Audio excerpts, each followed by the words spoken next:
Hey guys, welcome back to the channel and horror movie up for review tonight.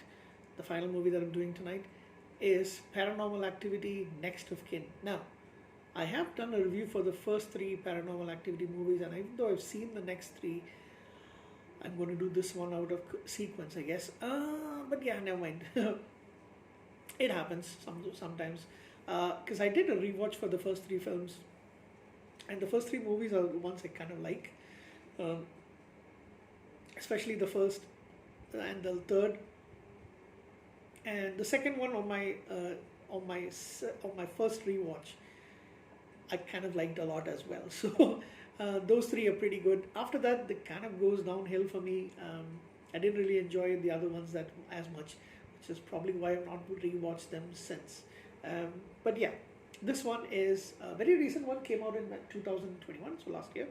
And this is a sequel, but it's also a standalone, so it doesn't really connect to the other movies, but it's got the same name. So you can't really call it a reboot, but it's just a different look at it. And this one again is produced by Jason Blum and Oren Peli. It is a found footage. I am getting a little tired of the found footage stuff, but yeah, it's okay. Directed by William Eubank and written by Christopher Landon. And it is, like I mentioned, a supernatural horror movie. This one is about Margot and her cameraman friend Chris. They want to make a documentary about Margot's past because she finds out that she is actually adopted. And there is footage of her mother, like through closed circuit security camera, of her mother coming and leaving her at the leaving her, abandoning her basically outside a hospital.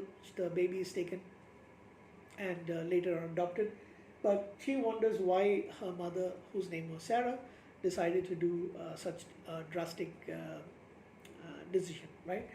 So she finds out through a genetic side, and then she meets a relative of hers, who's a first cousin, called Samuel. And he is actually on his room springer. Now, if you are not aware of the Amish people, one side of them especially, they do not mingle with the rest of society for the most part. They live in farms. They live separate from the big cities. They live out in the countryside. They do not take electricity or running water. They don't have cars. They don't have all of those things. But Amish youth, they can decide for themselves if they want to continue being part of the Amish lifestyle, or they want to go and live with the outside world. So they get 1 year away from their family, where they can go and do whatever they want to, and then at the end of that year they can decide if they want to be Amish. Then they come back, they give up everything of the outside world, and then they only stick to the Amish lifestyle.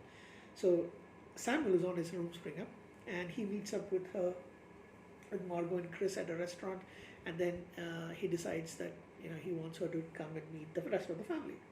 So he meets, and they're a little bit apprehensive about outsiders coming in, but he takes them to this Bella farm, which is like way in the inside of Pennsylvania. A man named Dale, who's their sound man, also joins them, and they go and they are given a room to stay in the place. So they talk to basically. So I'm going to run through just what happens. They try to talk to the grandfather, who is named Jacob, and he basically tells them about Sarah, who she didn't want to be Amish. She slept with a boy from the neighboring village. She got pregnant, much against of course, the wishes of the family, and she doesn't follow their customs.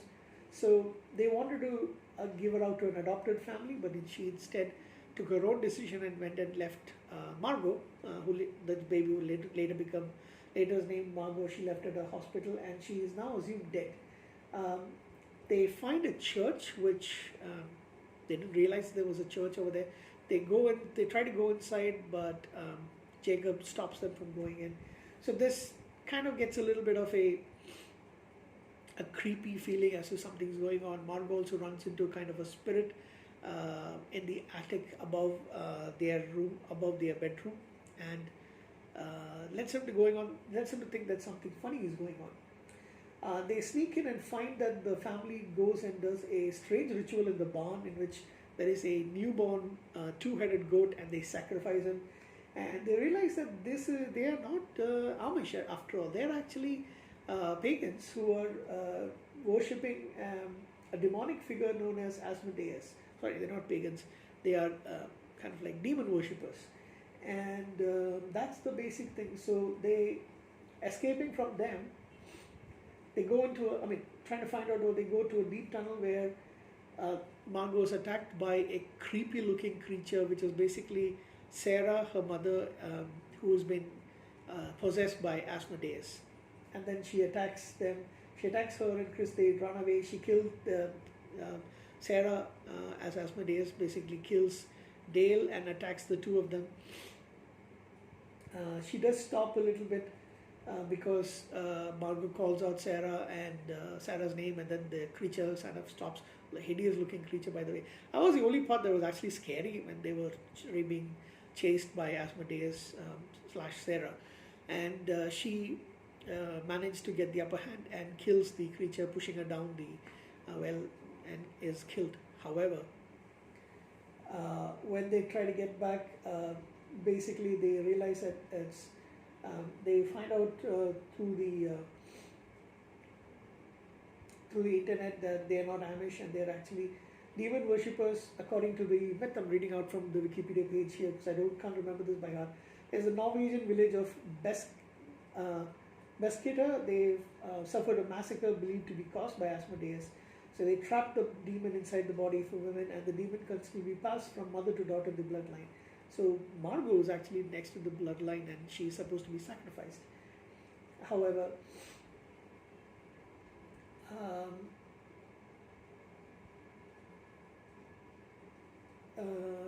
yeah, the creature, like I mentioned, after it's killed Dave and all that, they realize that it is Sarah, and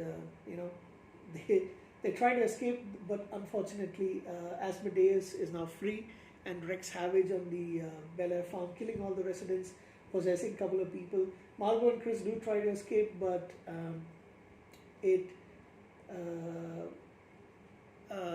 the creature, the demon basically possesses Samuel. All of them are killed.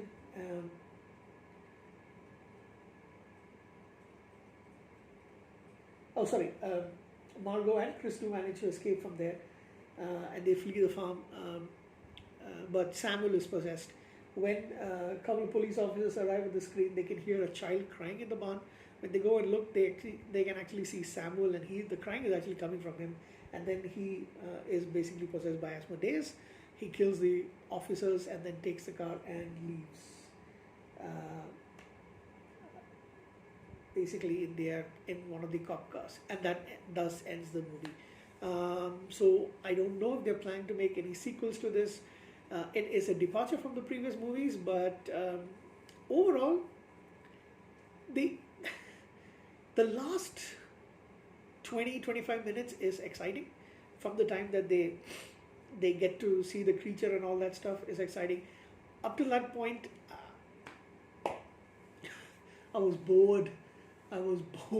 Completely. I think I fell asleep a couple of times, and I had to wake up and then rewind to where I had actually gotten where I actually do remember. But yeah, the ending part was actually the killing and all that stuff, especially towards the end, was pretty good. But yeah, I can't really say that this is an improvement. I think some people do like it. From some of the reviews that I was reading, or rather the comments that I was reading when I posted my that I'd finished watching this movie and I wasn't really that that interested in it.